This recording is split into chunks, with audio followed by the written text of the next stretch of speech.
ያመጣኸው ቢለው፣ ነገር ግን አባትየው ልጃቸው እንዲሳሳትና እንዲታሰር ስላልፈለጉ የታለ ምንድን ነው የምትለው አልገባኝም ብሎ አባትየው ስልክ ሲዘጋበት፣ ነገር ግን ካሌብ በጣም ተናዶ ስለነበረ ትሁት አባዬ ያስቀመጠው እቃ የታለ ብሎ ሲላት፣ እኔ የምትለው አልገባኝም ካሌብ ምንድን ነው በስርዓት ጠይቀኝ ስትለው፣ እንግዲህ ካሌብ በጣም ተናዶ ስለነበረ ትሁት በማለት ትሁትን ወደዛ ገፍትሯት ዳኒና ቲና ወደ ተኙበት ስኪን ይዞ ገብቷል። ሰላም ሰላም! ውድና የተከበራችሁ የቻናላችን ቤተሰቦች እንኳን ሰላም መጣችሁ። ላይክ፣ ሸር፣ ሰብስክራይብ እያደረጋችሁ ቪዲዮውን እስከ መጨረሻው ተመልከቱ። አስገባላችኋለሁ። ካሌብ በመጨረሻ ዳኒንና ቲናን እንግዲህ ጉድ ሰርቷቸዋል። በተኙበት ቦታ እነሱ አገራማን ብለው ካሌብም ፊልድ ወጥቷል። አክስቲቱ ደግሞ ማየትም መስማትም አትችልም ብላ ነበረ ትሁት። ነገር ግን ዳኒ ሴትዬቱ እኮ መስማትና ማውራት ባትችልም ነገር ግን ማየት ትችላለች፣ እባክሽን የምናደርገውን ነገር እንኳ ከእሷ ፊት ገለል እያል እናድርግ ብሎ ቢላትም እሷ ግን አንተ ደግሞ በጣም ትፈራለህ፣ ለምንድን ነው እንደዚህ የምትፈራው? ተዋት እባክህ፣ ሴትዬቱ ብትናገር ማን ያምናታል እያለች ነበር። ተይ እባክሽን ትሁት፣ እሷ እንኳን ብዙ ጊዜ በተደጋጋሚ አይታናለች። ነገር ግን ይቺ ሴትዮ እንደዚህ ልታየን አይገባም። ምናልባት የሚግባቡበት የሆነ ነገር ሊኖራቸው ይችላል ስትል ትሁትም ብዙ ጊዜ ተናግራ ነበር። ነገር ግን የሚሰማት የለም። እንኳን ይቺ ማውራት የማትችለውን ይቅርና ትሁት ራሱ የፈለገችውን ነገር ብትል ማንም አይሰማትም። ካሌብ እንደሆነ እኔንና እኔም ብቻ ነው የሚሰማው። ይልቅንስ አሁን ያልኩህን ነገር በደንብ ብታስብበት ነው የሚሻለው። ቤቱን ካስፈረምኩ በኋላ ሰውየው ሲመለስ የሆነ ሰው ቀጥረን እናስገድለዋለን ስትል ካሌብ በጣም ነበረ የተናደደውና የተበሳጨው። ሰውነቱ እስከሚንዘፈዘፍና እስከሚርገፈገፍ ድረስ ነበረ። እንዴት ይህን ታደርጋለች? እንዴት ይህን ታስባለች? ብሎ የተበሳጨው ዳኒ እንዲሁም ቲና አንድና አንድ ፍላጎታቸው ገንዘብ ብቻ ይሁን እንጂ ነገር ግን የቲና ርህራሄ የሚባል ነገር ለሰዎች ጭራሽ በፍጹም እባክሽን፣ እኛ የፈለግነው ገንዘብ እንጂ የሰው ነፍስ እንዲጠፋ አልፈልግም፣ ተይ ይህን ሀሳብሽን አቁሚ ቢላት፣ እሷ ግን ማንንም አልሰማም በማለት ገንዘቡንም ወስጄ ሰውየውንም አጠፋዋለሁኝ እንዲሁም ደግሞ ካሌብንም አሳዝነዋለሁኝ ስትል፣ ዳኒ ግን በጣም ነው የምታሳዝኙ። እሺ እንዴት ነው ቀይ ገንዘቡንም ወስደሽ ሰውየውን ልታጠፊው የምትፈልጊው? ገንዘቡን ከወሰድን እኛ ከሰውየው ምን አለን? እና እባክሽን ይህን ሀሳብሽን ቀይሪ እያለ ቢላትም፣ እሷ ግን የኔ ፍቅር እኔ የምልህን ብቻ ስማኝ፣ እርግጠኛ ነኝ በእኔም በምልህ ብንሄድ ውጤታማ ነው የምንሆነው ስትለው፣ ዳኒ ግን በጣም ተናዶና ተበሳጭቶ፣ ቆይ ግን ምን ጉድ ነሽ? ምን አይነት ሰይጣን ነው የተላከፈሽ? ሰው ግደይ የሚል ሰይጣን ብቻ ነው አንድ ነው የተላከፈሽ? ጀመረሽ እንግዲህ ምን አለ አሁንስ ፈራውሽ እያለ በጣም ሲፈራና ሲጨነቅ፣ እባክህን ተነሳ ብላ አንስታው እንግዲህ ከሴትይቱ ፊት ጎርደድ እያለች ስትል ሳመኝ ስትለውም፣ እባክሽን ሴትይቱ ማየት ትችላለች እና ይህ ነገር እሷ ፊት ማድረግ የለብንም በጭራሽ፣ ከፈለግሽም ወደ ክላስ እንግባ ሲላት፣ እሷም ደስ ብሏት እሺ የኔ ፍቅር ያለችንን ጊዜ በአግባቡ እንጠቀማት እናጣጥማት ብላ ወደ ክላስ ስትገባ ካሌብ በጣም ነበር የተናደደው። ኪችን ሄዶ አባትየው መሳሪያውን አላቀም ብለው ቢሉትም በመጀመሪያ ይህንን ስራ ሲሰራ በደንብ አስጠንቅቀውት ነበር። እሱም ደግሞ አባዬ እኔ አንተንና ትሁትን አላምናችሁ እያልኩ በየጊዜው እየተጣላሁኝ ስለሆነ ይህንን ነገር እኔ በአይኔ በብረቴ ለማየትና ለመመልከት ነው እንጂ ምንም አልፈጥርም እና እባክህን አባዬ ብሎት ለምኖ ነበረ ይህን ስራ እየጀመረው። መጀመሪያም ላይ ካየ በኋላ አንድ ቀን እባክህን ይሄ ነገር ይቅር ብሎ እያለው ነበረ። ምክንያቱም ተናደክ የሆነ ነገር ታደርጋለህ ብሎ ቢለው፣ አባዬ በጭራሽ እንዳታስብ፣ እኔ አንተ ምንም ነገር አላደርግም፣ የሆነ ነገር ካደረኩኝ እንደው ሰው አትለኝም ብሎ ነበር። ለአባቱ ቃል ገብቶ ነበር። ግን ወንድ ልጅ ስለሆነ ወንድነቱ ተፈታተነው ማለት ነው። እንዴት ነው ግን የሚጨንቀው ሴት መስሎ መኖር።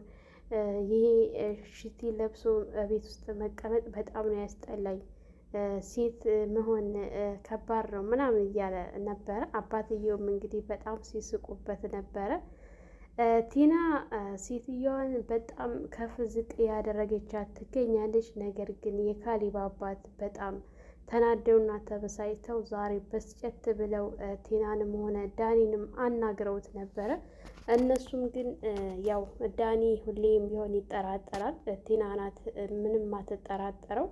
ሰውየው ሙሉ በሙሉ ማስታወስ አይችልም። ምንም አትፍራ፣ ሀሳብ አይግባህ እያለች ነው የምትገኘው። ግን ሰውየው ምን እያደረገ እንደሆነ ዳኒ በደንብ የገባው ይመስላል። አንቺ እንደዚህ እንደምትሰሪላቸው ሁሉ ምናልባት ይህ ሰውዬ እየሰራለን ይሆናል እና እባክሽን ሁሉንም ነገር በጥንቃቄ እናድርግ እያላት፣ እሷ ግን ሰውዬ ቁርሱን በልቶ ምሳውን የሚረሳ ሰውዬ እንዴት ይህን ሰውዬ ትጠራጠረዋለህ? ሴትይቱ ደግሞ አታስብ፣ ምንም መስማት እንዲሁም ማውራት የማትችል ስለሆነች ለእሷ አታስብ፣ ብዙም አትጨነቅ እያለችው ትገኛለች።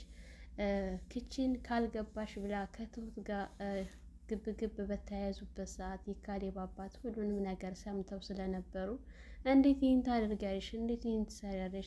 እንግዳ እኮ ናት። ምን ያዘችብሽ? መስማት ስለማትችል ነው? ማውራት ስለማትችል ነው እንደዚህ የምታደርጊያት?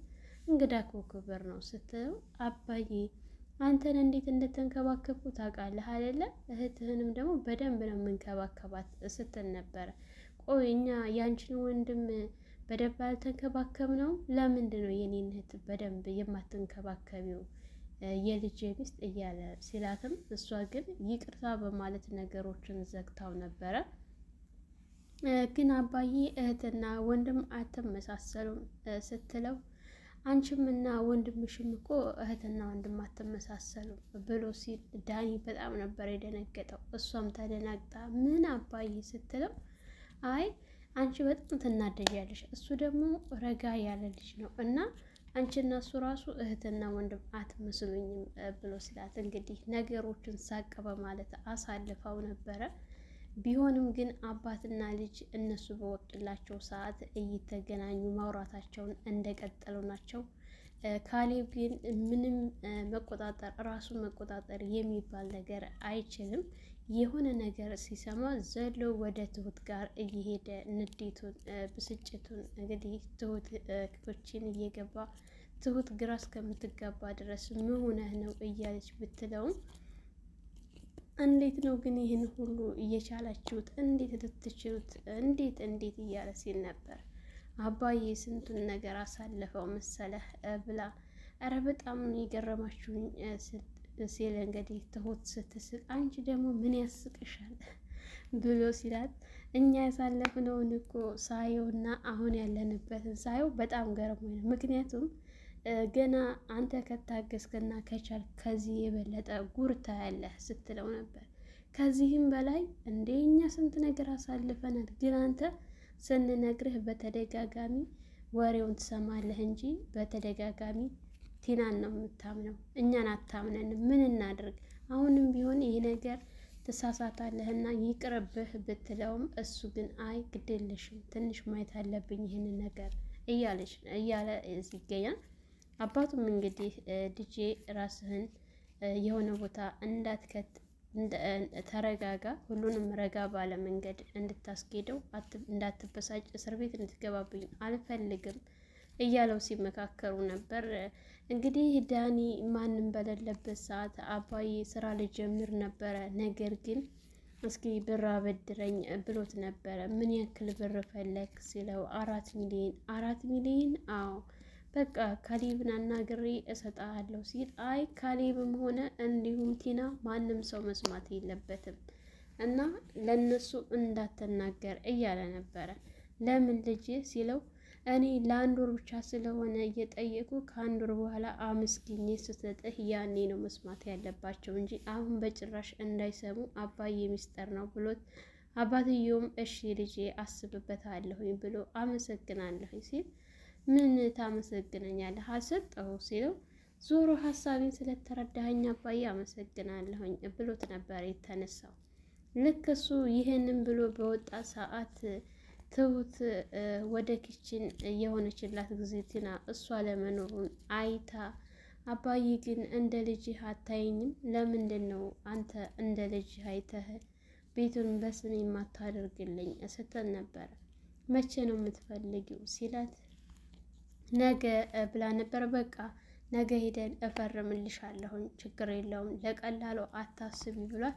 በጣም ተደስታ ነበረ እሷ ይሄን ነገር እንግዲህ ካሌብም እየወሰለተብኝ ነው ሮም ሲገቡ ታይተው ቪዲዮ ተልኮልኛል ብላ ስትል የካሌብ አባት በጣም ነበር የሳቁት ከልባቸው ማለት ነው። ውሸትም ልክ አለው። የእሷ ውሸት ደግሞ በጣም ታቅም በላይ ሲሆንባቸው በጣም ነበር የሳቁት። የት አለ ቪዲዮ እስኪ ያሳየኝ፣ እኔ ልጅን በደንብ ነው የማውቀው። በዛ ላይ ደግሞ ስራው ኃይለኛ ነው፣ እንኳን እንደዚህ አይነት ነገር ሊያስደርገው ይቀርና ብለው ሲሏት አይ አሁን ጠፍቶብኛል በቃ ይቀር በማለት ነበረ በህፍረት ተንስታ ወደ ክላስ የገባችው። ክላስ ከገባች በኋላ ዳኒ ሲወጣ የት ነበርክ ሲለው ክላስ ነበርኩኝ። ይህ እንዴት በጭራሽ ባለትዳር መኝታ ቤት ትገባለህ ብለው በጣም ተቆጥተውት ነበረ። ዛሬ የካሌብ አባት ቁጣ ብሏቸው በቁጣ ነበረ ያስተናገዱት። ግን እውነት አላቸው። የሆነ ነገር ከአቅም በላይ ሲሆን ሲሞላን ሁሉ ነገር ከአቅማችን በላይ ሲሆንብን በዚህ መልኩ ነው የምናሳየው። ግን የሰው ፊት የማይገርፈውና የሰው ፊት የማይገባው ደደብ ሆኗል መቼም ዳኒ። የመጨረሻውን ያሳምርለት። ከዚህ ቤት አልላቀቅም ብሏል። በሞት እንዳይላቀቅ ብቻ ካሌብ ተሳስቶ የሆነ ነገር እንዳያደርገው።